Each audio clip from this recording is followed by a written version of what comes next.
this season has taught us that as Jets fans, you should not have hope and not have optimism, because in a game that the Jets had to win to get Aaron Rodgers to come back, it would have been a guarantee. Rodgers would have came back if they won today. Playoff push, no. What do the Jets do? They get blown out 30-0. Nothing. 30-0 in a win or go home game. The Jets are going home with nothing. Nothing but disappointment, failure, and every single bad thing that you could ever imagine, because this team today was garbage. They were uncoached. They were unprepared. They were unmotivated. They were uninspired. Nothing went right. It's crazy. It is crazy. The Jets only got 102 yards of offense today. At one point in the game, Zach Wilson was pressured for over 80% of his snaps. 80% of his snaps. That would have been the highest margin in NFL history. 80% of the time a quarterback's being pressured. I mean, come on. No one can block on this team. Nobody's getting open in the wide receiver room. The offensive play calling from Nathaniel Hackett, it's boring, it's predictable. The first and second down runs, it's like, dude, what are we doing here? What are we doing here? But for the second year in a row, Robert Saleh has had the Jets in a position where they've had must-win games to continue their playoff push or to try and get to the playoffs. And what has happened in all of those games? The Jets come out flat. They are not ready to play. They are uncoached. The game plan isn't even good. I mean, Robert Saleh, listen, Joe Douglas is at fault for having Zach Wilson being quarterback too, but Robert Saleh too. He has these guys not ready to play. That lies on the head coach, and only the head coach right there too. This is a trend over multiple years. So, after today's game, I'm to be honest, I don't expect how you can have trust in Robert Saleh next season to lead the Jets to a playoff run and win playoff games if he can't even get his team ready to play in must-win games where the season is on the line and the Jets come out 30-0. And the offense, it was terrible. Garbage. But listen, today the defense was at fault too, man. No Tyreek Hill for the first time ever. When the Miami Dolphins got Tyreek Hill, he is their offense. Jalen Waddle, he got hurt at one point. And still, the Jets lose. The Dolphins were down to a backup center, Liam Eichenberg. I don't think he even played center for like 4 years. And the Jets get manhandled on defense. They were unprepared. They were unready. The coaches could not do anything. And on offense, the offensive line, that was so offensive, man. You have got to get Keith Carter out of here. You have got to get him out of here. Nathaniel Hackett, you've got to get Hackett out of here too, man. It is the second year in a row where Nathaniel Hackett has commanded the NFL's worst offense. That's a trend. It's not just like it's a one-off thing. Hackett is not a good offensive coordinator. It is time to stop hiding, and Aaron Rodgers is the only reason why he's still here. And if I had it my way, I would fly him into the sun and the moon and get him the hell out of this solar system, man. He has got to go. He's a problem.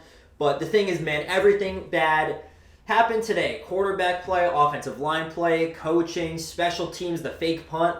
What the hell was that solid? 4th and 4, season on the line, you're running a fake punt on a run up the middle. At least have Thomas Morstead pass. We saw him do it earlier in the season where he had a nice pass. So why are we running up the middle on 4th and 4 where we need 4 yards? But, that might be the least of confusing things that the New York Jets did today with all of the disastrous and chaotic things that happened in today's game. So the season is over. I sold my Washington Commanders tickets for next week's game. Ain't no way I am going to watch that. But, there are too many questions right now after this blowout loss in a win or go home game. The Jets are going home. You saw the frustration happen on the sidelines where Garrett Wilson is like flipping out, talking to Aaron Rodgers. He's all animated in Rodgers. He knows it's true. He knows it's true. That's the thing. All he had to do is just shake his head and be like, yep, because he can't speak bad about anyone. Hackett's his boy. He can't throw him under the bus, but it is ridiculous if the Jets do not make any changes by the end of this season, man. It is absurd because they are not winning. I can't see them winning a playoff game with this current coaching staff, with this current general manager, with this current roster. I just don't see it. I don't see it, no matter if Aaron Rodgers comes back. It's a 53-man sport, and it's probably like a freaking 70-man sport, including all the coaches, positional coaches, and the front office executive staff. And I have no faith in the Jets' front office, the offensive line. I seriously cannot believe it. Zach Wilson was pressured on 80% of his dropbacks in the first half. 80%. 80 freaking percent. Dude, That's 4 to 5 times Zach Wilson had like a guy in his face. It's absurd. And you know what? Zach Wilson quit on the team. Last game Zach Wilson will ever play in the NFL. I'm almost 99% positive of that because he definitely quit in today's game.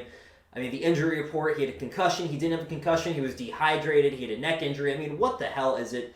This team is a mess. That's point and blank. This season, it is a wash.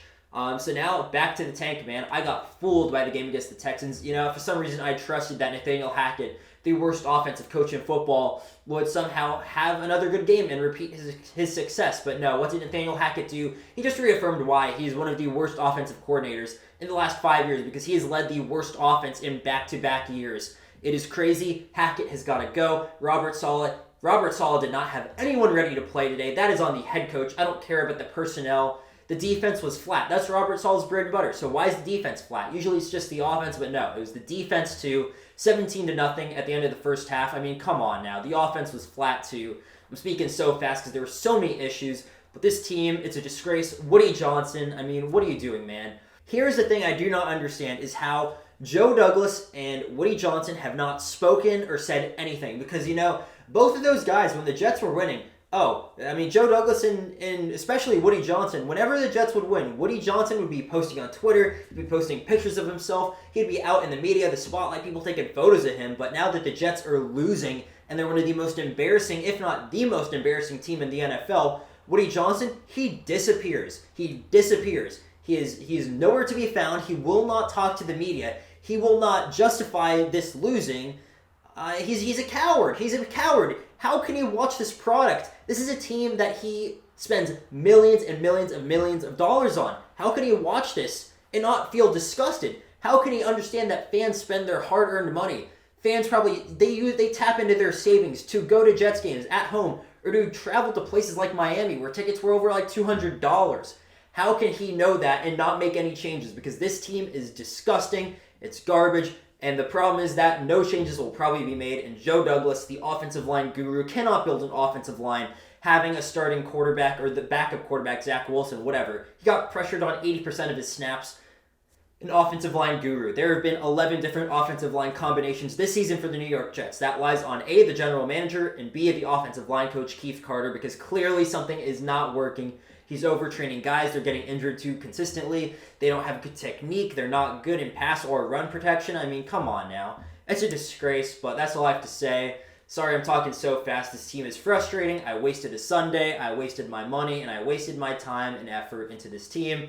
But now, let's go for the tank. You know, the Bears, they're looking on their way to beating Cleveland Browns. Let's hope the Washington Commanders can pull something out of the hat. Because if the Bears win, and if the Commanders win, the Jets, pretty sure they have the 5th overall pick. So let's root for the tank, boys, because this season is over. What a waste. What a disgrace. I will see you all in the next one. Let me know what you think. But yeah, I will see you all in the next one.